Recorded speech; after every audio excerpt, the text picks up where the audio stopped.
Merci Saint-Esprit, merci pour ta présence. Merci de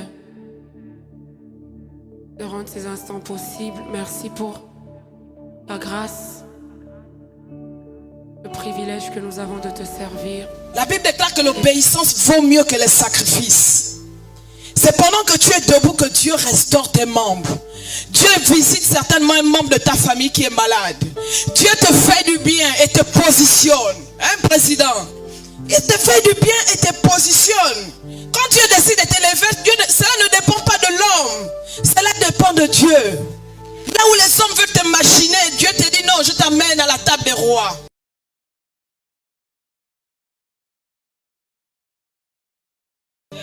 Jésus est la porte des brebis. Lui ne veut pas que passer par lui, sans passer par lui. Jésus est ton appui. Il a des brebis qui transmet la vie. Et celui qui est à la porte, qui ouvre l'entrée, c'est le portier.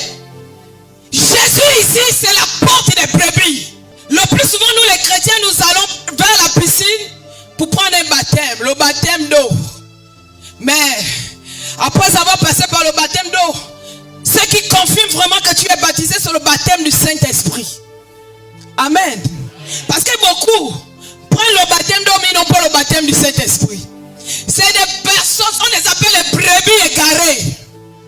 C'est des gens, ils sont dans l'église, ils sont zélés. Mais dès que la bénédiction part, ils sont les premiers à sortir. Ils sont zélés, ils sont là. Oh, rakati, ils parlent mieux en langue même que le serviteur. Dieu se révèle à eux. Mais dès qu'une petite bénédiction du lait disparaît, ils vont commencer à partir. D'autres vont chercher à devenir enfants. Mais ces enfants-là, l'enfant il est immature. Il dépend toujours de son père. C'est des enfants qui ne laissent pas dormir le père. Pendant que le père dort, allô papa, j'ai mal au doigt. Allô papa, prie pour moi. Cependant, Dieu t'appelle à le servir. Parce que tu es d'abord un serviteur de Dieu. Donc quitte la position de serviteur de Dieu pour devenir homme de Dieu. Bethesda ici représentait le lieu de miséricorde. Bethesda, c'était un endroit où, même si tu as posé une action, tu n'étais pas condamné selon la justice, selon la loi.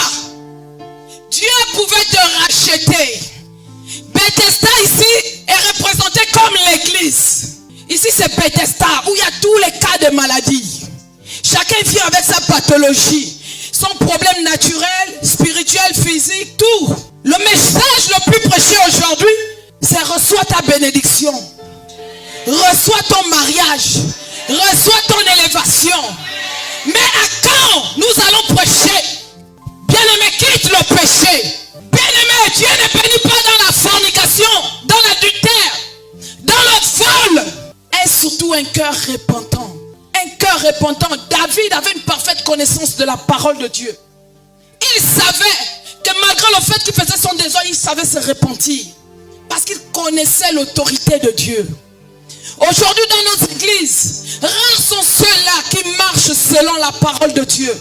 Ce n'est pas tous ceux qui disent Alléluia, Amen, qui font la volonté de Dieu. Le plus grand danger, c'est de vivre dans la peur. Lorsque tu as peur de ta situation, lorsque tu commences à dire je suis seul, le paralytique, il n'avait plus d'espérance, il n'avait ni ressources, il n'avait personne pour le jeter. Mais Dieu s'est souvenu de lui. Il y avait plein de malades, mais il s'est intéressé à une seule personne, ce paralytique qui n'avait peut-être pas d'attirance. Mais Dieu te dit ce soir qu'il est plus proche de toi. Dieu te pose la question ce soir. Veux-tu être guéri? Veux-tu être guéri? La foi vient de ce que l'on entend. Ce que l'on entend vient de la parole de la foi.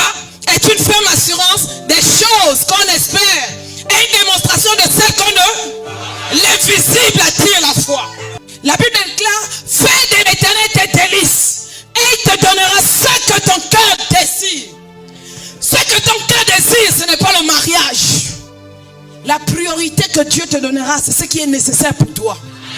Dieu ne te donnera pas ce qui est l'ego.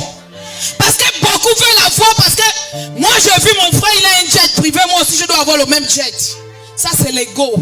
Dieu ne va pas te bénir comme ça. Il bénit en fonction du cœur. C'est de l'abondance du cœur que la bouche a parlé. Alléluia. Amen. Lève-toi.